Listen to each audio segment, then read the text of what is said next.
Небәрі 16-да тұрмыс құрдым.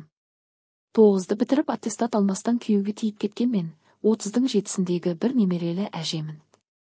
Сол кезде жінет дегенмен сөйлеспейтін мен қалай, осы күйеуіммен сөйлескенімді білмеймін. Әкем құрдастарының не жұмыстастарының бірімен құда болғысы келгенін жақсы білемін. Үйде 5 қыз болдық, 5-еуміз де өз қалауымызбен өзіміз таңдаған жігітке кеттік.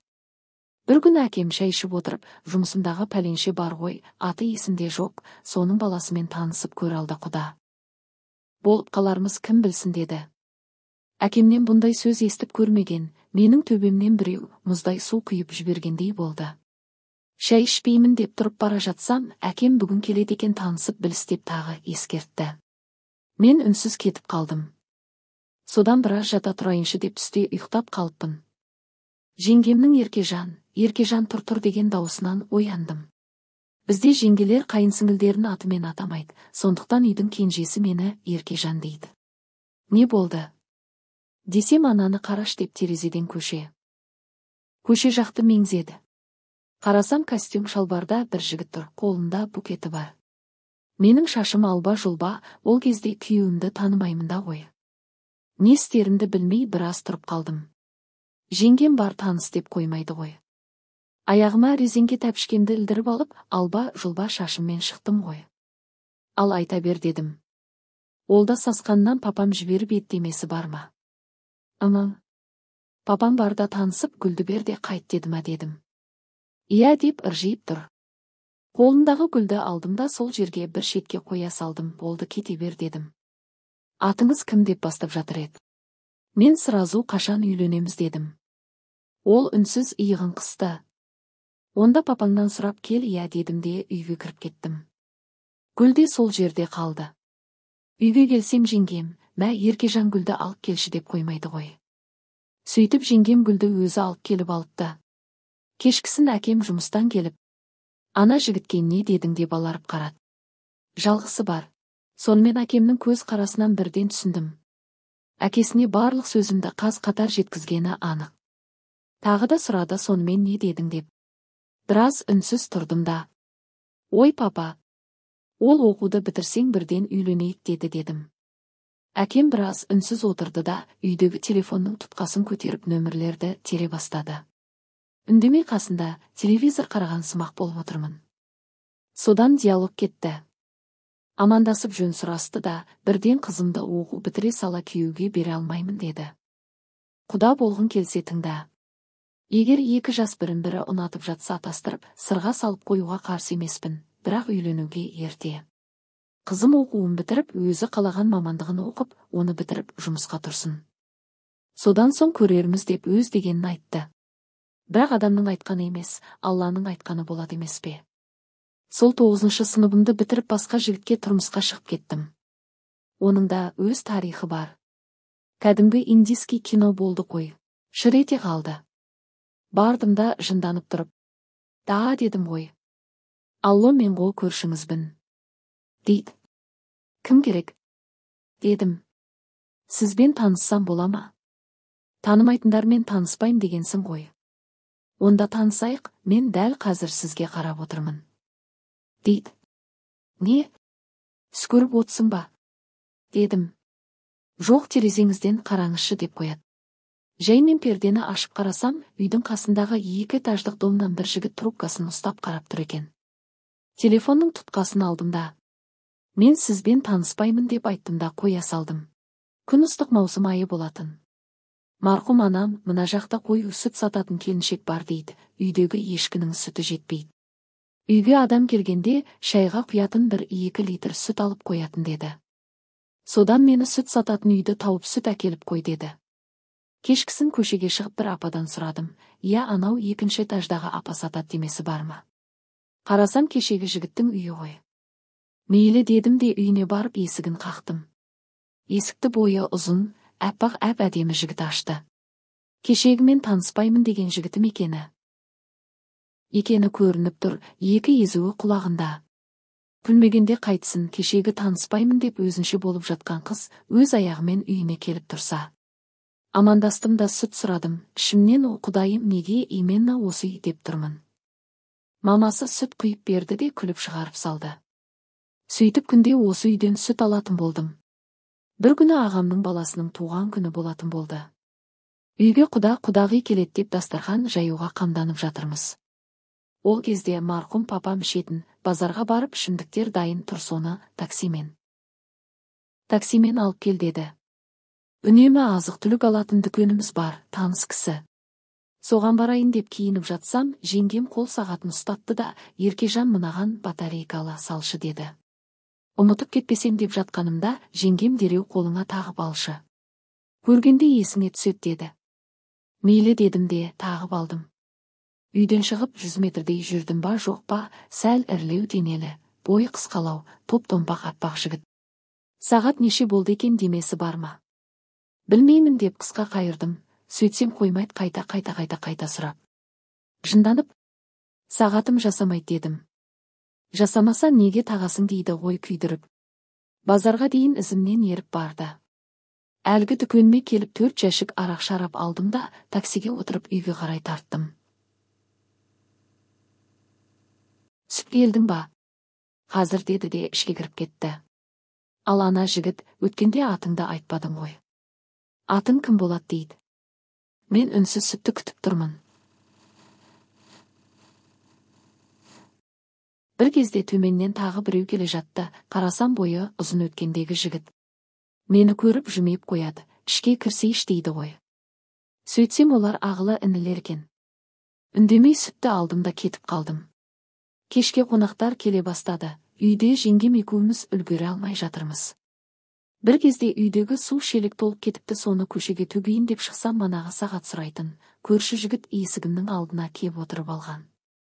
Атыңды айтпасаң кетпеймін деп біразға дейін отырды. Сол күні қонақтар тым жай кетті. Түнгі 2-ден 40 кетіп жатыр екен. Мен жеңгемнің жуған ыдыстарын шайып орнына жайғастырып отырсам, кухняның терезесі жаймен тоқылдайды. Жеңгем маған, мен оған үреймен қарап отырсақ. Гүлнұр, дейді ой біреу. Жеңгем пердені ашып қарап еді, әлгі көрші жігіт екен. Не болды, 7 түнде біреудің терезесін қағып деп жеңгем ұрысқандай болды. Бірақ оны тыңдап тұрған ол жоқ. Ол маған қараған күйі екі езуі құлағында ыржиып тұр. Шығып кетші дейді, мен шықпаймын, қазір папамды шақырамын деп қоям. Үйде көмекке бөлем келген еді, сол бөлеме айттым. Себебі бөлем сол ауданда тұрады, сол жердің балдарын танитын еді. Бөлем сыртқа шығып кетті, біраздан келді де, болды ұйықтай беріңдер, кетті. Ол жігіт, сені енді мазаламайды деді. Қолында бір штук өтірік гүлі бар. Гүлден алмап едім, бірдемелерді күбірлеп сөйледі. Тез кетіп бара жатсам артымнан. Бәрі бір саған үйленейім деп айғайлайды ғой. Ұятай көшенің барлығы маған қарайды. Жындыма мына жігіт бір түрлі екен дедім де мән бермедім. Кешкі 10-дарда біреу өлгенші сықырды, естімеген болып ұйықтап қалдым. Сөйтсем біздің баратамыздың шетіне жарға лүблү деп жүріктер салып кеткен ғой. Содан ол ауылда көрінбей кетті. Оның басқа қалаға жұмыс жасауға кетіп қалғанын ұзын құлақтардан естіп қуандым. Әйтеуір бір жындыдан құтылдым-ау дедім. Бірақ ол қуанышым көпке созылмады. Бір-ақ апта екен сондағысы. Бір аптадан келіп тұр, қолында сыйлығы бар. Сөйтіп тұрып дұрыстап танысайықшы деді. Таныссам танысайыншы, бәрібір тыныш қоймайды дедім де. Ал кімсің, айта бер, не жоғалттың дедім. Менде бұрын соңды бұлай болмаған деді. Мен түсінбей қалай. Не айтып тұрсың дедім. Мен жұмысқа кетсем айлап жылдап кетемін, бірақ ешқашан бір аптада қайтып көрмеппін. Мынау алғашқы ерте келуім деп күлді.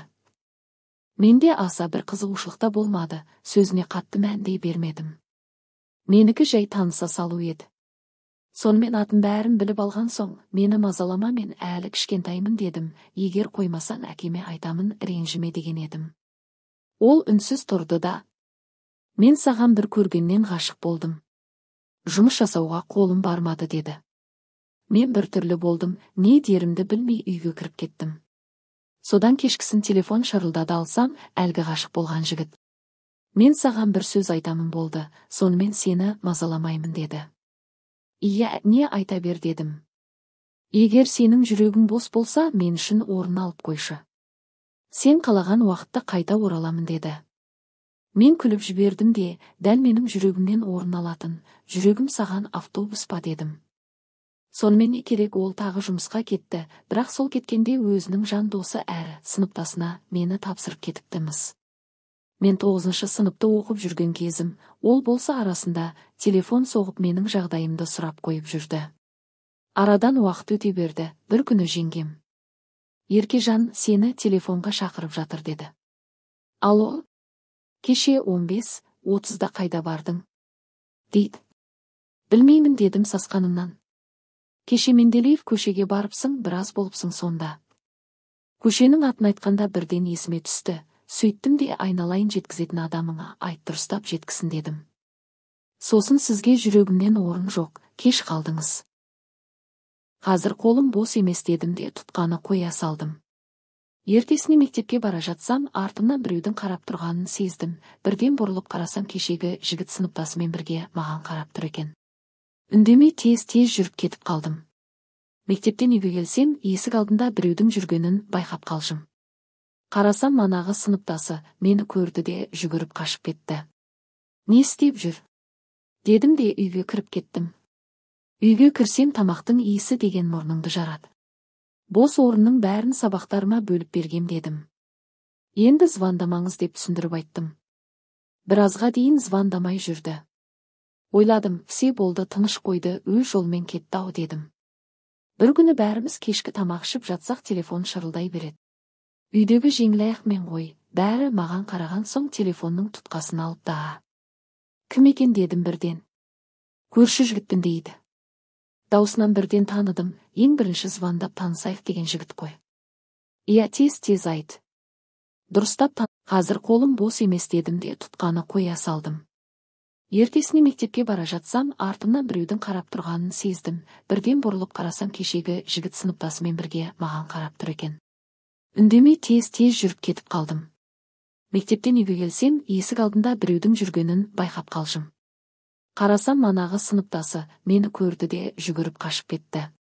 «Не істеп жүр?» дедім де үйге кіріп кеттім. Үйге кірсем, тамақтың иісі деген мұрныңды жарады.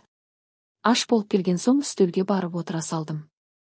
Сырттан әкемнің дауысы шығып жатты, қасындағы кісімен үйге түскі асқа келіпті. Үйге кіре берісте бір қағаз тауып алған ғой. Менен сұрады: «Мынау сенікі ме?» деді. Мен жоқ дедім де тамағымды іше бердім. Тамағымды ішіп болып, жеңгеме көмектесіп кухняда жүрсем, әкемнің күлгенін естідім, арасында «Өй, мұрынбоқ» деп қояды. Сол кезде телефон шырылдап, тұтқаны әкем алды. «Иә, мінеки шықтым» деді де тез-тез жиналып шығып кетті. Барып үстел үстін жинастырып жүріп, көзім телефонның жанында жатқан қағазға түсті. Манағы әкемнің көрсеткен қағазы, бірақ ішінде жүректер көрінеді. Бардым да қағазды қолыма алып оқи бастадым. Қарасам, маған жазылған хат қой. Өзім танымайтын кешегі көрші жігіттің сыныптасы екен. Жазғанын көріп шексілем қатты. Атын айта берейін, мені тап сол жігіт оқымас. Азамат деген жігіт: «Сүйемін, күйемін, менімен жүрмесең күйіп жанып өлемін» деп жазған ғой. Оны әкем оқып, соған күлгеннен кейін түсіндім. 9-дан бітіретін болғасын, сабағымды жақсы оқиын деп барымша тырысып жүрмін. Звондағанның бәріне таныспаймын деймін. Сөйтіп жүргенде әкем өзіміздің бұрынғы телефон нөмерімізді осы үйге қуыстырып қондырып алды. Құлағым деген тыныштала қойды. Көктем келіп, мен туған күн жасайтын болдым. Әдеттегідей 1 ай бұрын дайындаламын. Класстағы қыздармен сол күні дискотекаға барамыз деп шештік. Барлығын өзімізше ұйымдастырып жүрміз. Параллель сыныптан да біраз қонақ шақырдым. Туған күнім апрельде, бірақ мен мартта дайындықты бастап кеткем. Айтқанда 8 март күні сағат сұрайтын жігіт жұмысынан оралған еді. Қызым болшы деп те ұсыныс тастады, бірақ мен жауабымды айтпадым. Ойланамын дегенмін, жай уақыт созу үшін. Сонымен апрельдің 10-ы болды. Мен болсам ертеңгі туған күніме магнитофон таба алмай әлекпін. Үйдегі романтика қанымды ішіп, кассетаны шайнап қала береді. Ол кезде ескі магнитофондармен кассета тыңдайтын едік қой. Сөйтіп жаңағы жігіт сымаққа айтамын ғой, туған күніме үйіндегі магнитофонды бере тұршы деп. Ол болды, әкеліп берем деп келісті. Сол күні кешкісін алатын болып келісіп қойдым. Сөйтсем, ол үлкен музыкальный центр екен. Кеш болды, мен оны ұмытып кетіппін. Далада біреу ысқырып қоймайды. Қарасам, центрін көтеріп жігіт тұр. Жаймен шықтымда барлығын алып үйге кіріп келе жатсам, әкем ол кім тағы деді. Көрші ғой, сүт алатын үйдің баласы, маған магнитофонын бере тұрды дедім. Апрельдің 11-і, туған күнді бастап жібердік. Ары-бері үлгермей жүгіріп жүріп сүтті ұмытып кетіппін. Дереу сүт сататын апаның үйінен 3 литр әкеліп қояйыншы деп жүгіріп кеттім. Сүтті алып шыға бергенімде сағат сұрайтын жігітпен әлгі центр жайлы сөйлесіп білмегенімді сұрап алып жатсам, алыстан әкем қарап тұр екен. Шошып кеттім, қой кеттім мен дедім де үйге қарай бастым. Келсем, әкем ала көзбен бір қарап, көшеде неғып тұрсың деді. Кешегі центрді айтып жатыр едім, 2-ші көшеде. Жігіттермен тұрғаныңды көрмейін деді. Жақсы дедім де ішке кіріп кеттім. Қарасам, жеңгем дастарханды жайнатып жіберген. 2 бөлмеге дастархан жайдық, себебі келетін қонақ көп, ойланбастан барлығын шақыра берген ғой. Қонақтар мектептен шығып келетін болғасын сағат 2-ге келеміз деп ескертті. Бәрі дайын болды дегенде жеңгемнің ата-анасы, яғни құда-құдағилар келді. Олар жастармен араласпайық деп өздері далада балық пісіріп өздерімен өздері болды. Содан қонақтар келеді-ау дегенде папаға барып айтам. Пап, анда үйдегі виноларды столға жай қойсам бола ма? Ішпейміз, тек столдың көркін келтіріп тұрсыншы дедім. Әкем не айтып тұрсың дегендей түрмен қарады. Мен қорыққанымнан все болды, керек емес, қоймаймын дедім де әкемші құшақтап бетінен бір сүйдім.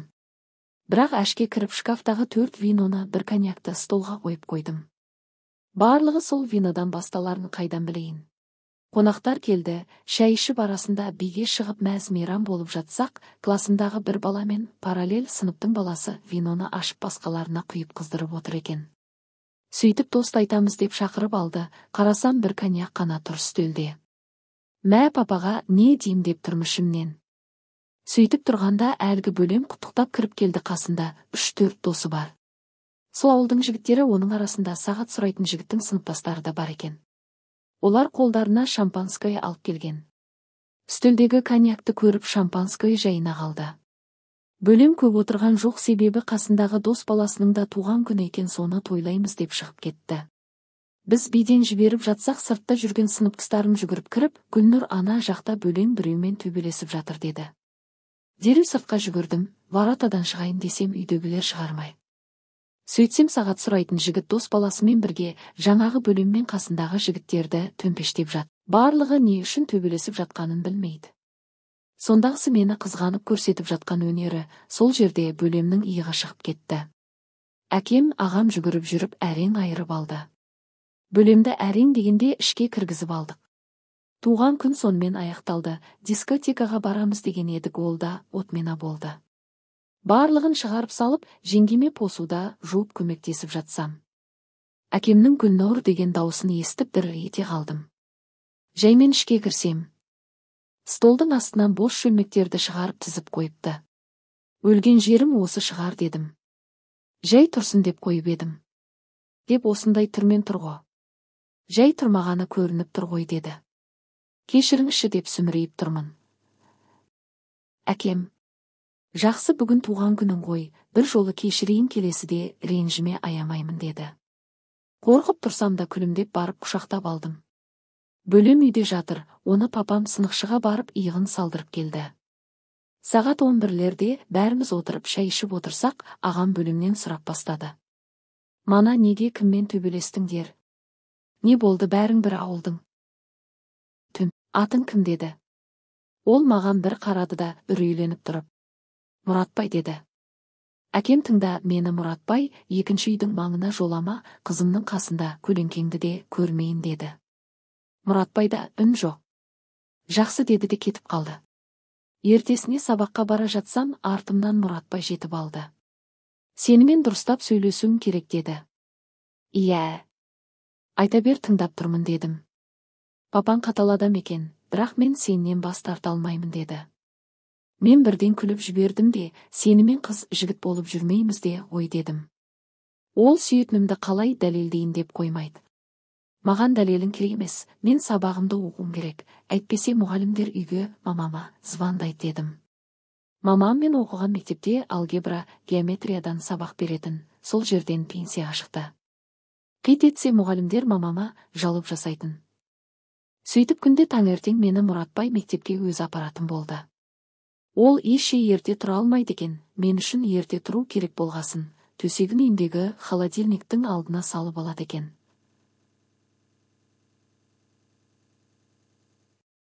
Таңертең қарындасы сабаққа барады, сол холодильниктен сүт алатын кезде оянады екен.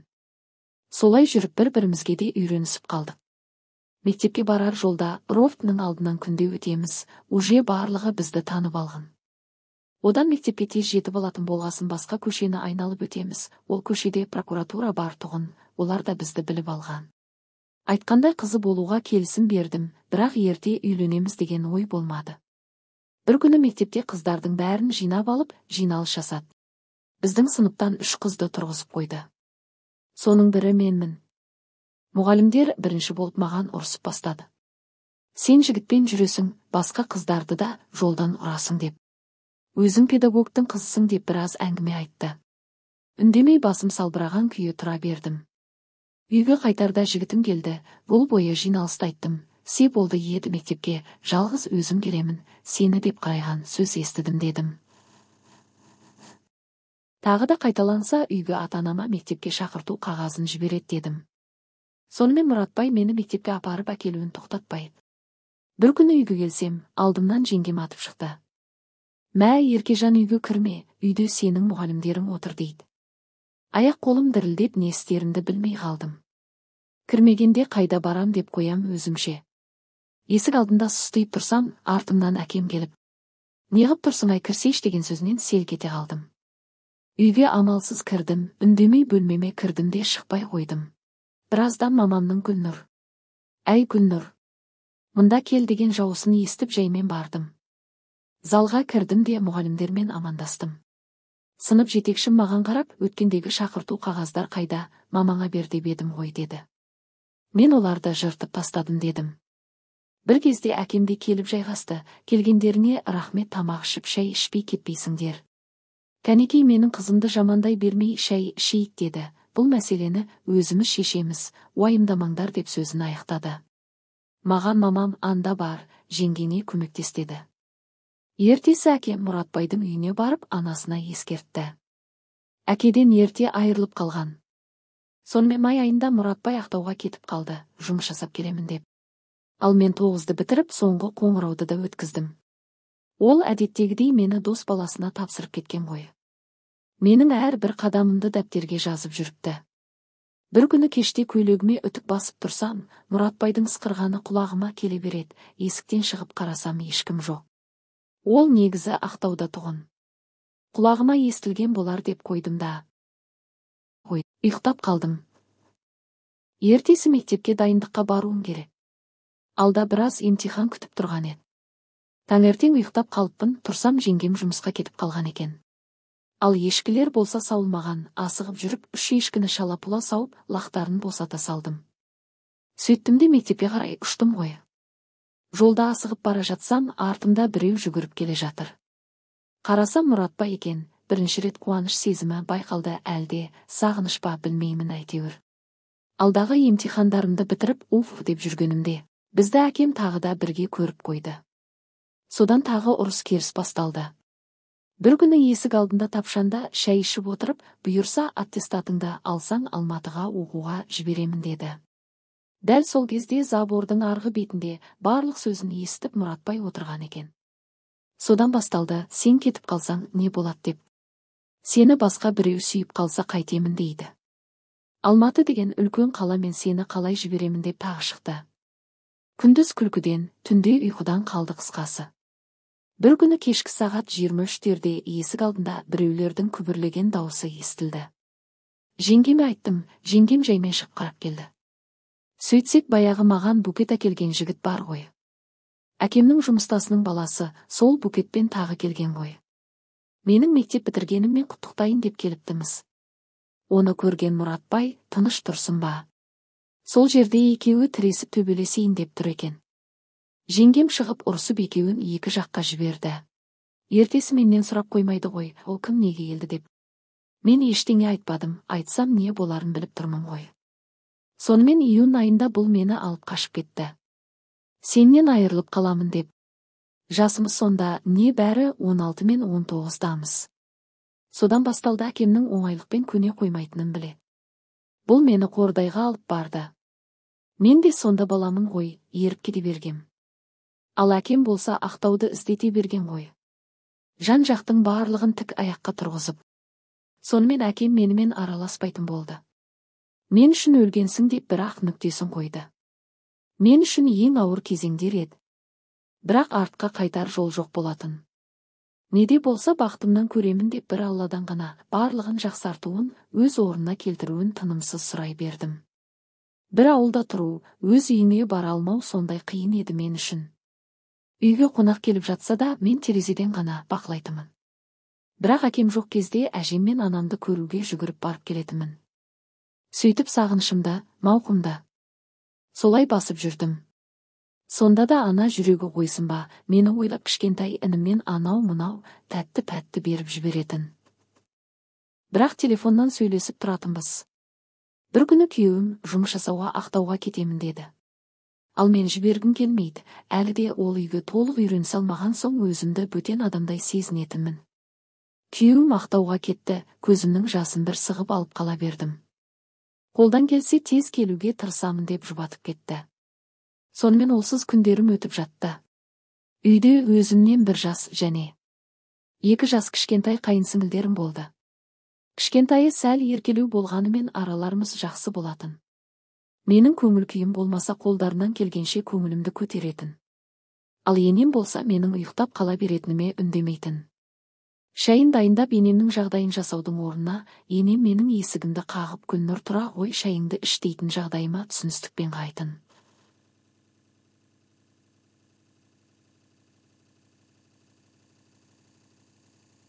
Мен тойғанымша жеп аламын.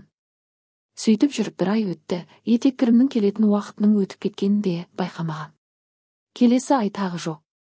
Енеммен кәдімгідей ашылысып сөйлесе беретінмін.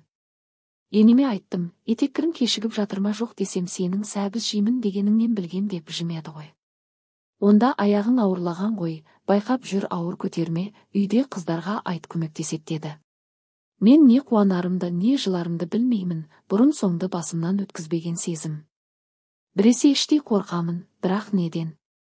Өзім де білмеймін ғой. Бір күні телефон шырылдап қоймаған соң алайын деп барсам, тұтқаны енем алып жатыр екен.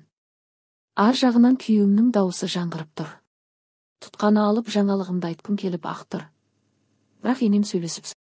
Себебі үйдегі басқа ер балалар да сол Ақтауда жұмыс жасайтын. Оның 2-еуі ағалары, 1-еуі інісі. Яғни менің қайын ағаларым мен қайын інім. Ар жағынан Гүлнұрға беріңізші апа деген даусын естіп қалдым. Енем маған қарады да ымдап аяғыңның ауырын айтпа деді.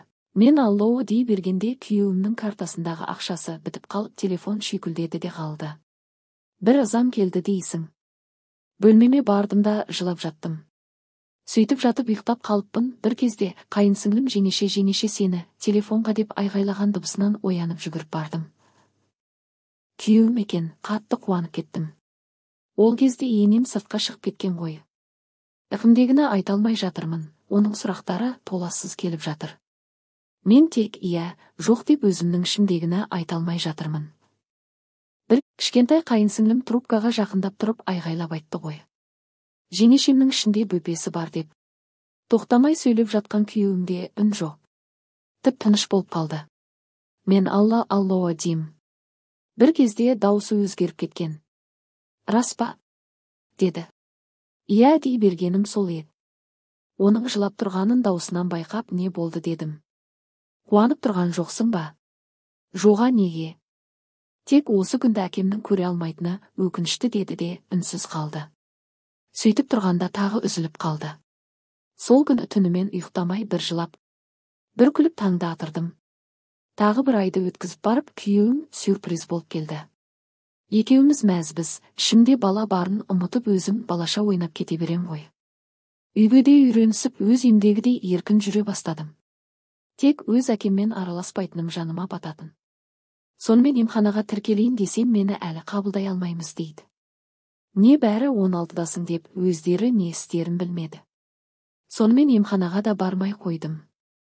Примерно неше апта болғанымды енем екеуміз санап жүрміз. Қамамен 14 апта болдық деп жобалап қоямыз.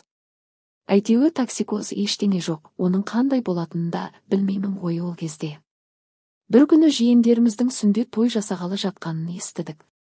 Соған ертең шай құюға қызметке барасың деді енем. Жақсы дедім де, сыртқа туалетке шығып кеттім. Бізде үлкен общ туалет болатын. Алаңсыз ішіне кіріп кеттім, бір кезде бірдеме атылды ғой ішінде. Дауысы қатты жаңғырып шықты. Құлағым шыңылдаған күйі. Сыртқа шықтым дегенде тағы бірдеме құлақ тұсымда атылып кетті. Құлағым әбден шыңылдап сол жерге басымды ұстаған күйі отыра қалдым. Иіс деген сасып кетті, бір апа келіп қолтығымнан сүйеп тұрғызып жатқанын білем. Аяғым қалтырап үйге қарай әрең жеттім. Күйеуім үйден атып шығып, мені көтерді де үйге қарай апарды. Сөйтсем кішкентай балалар хлопушка атып ойнап жүрген ғой, соның біреуі туалеттің және екіншісімен шыққанда курткамның капюшонына түсіп атылып кетіп курткам тырысып қалған ғой.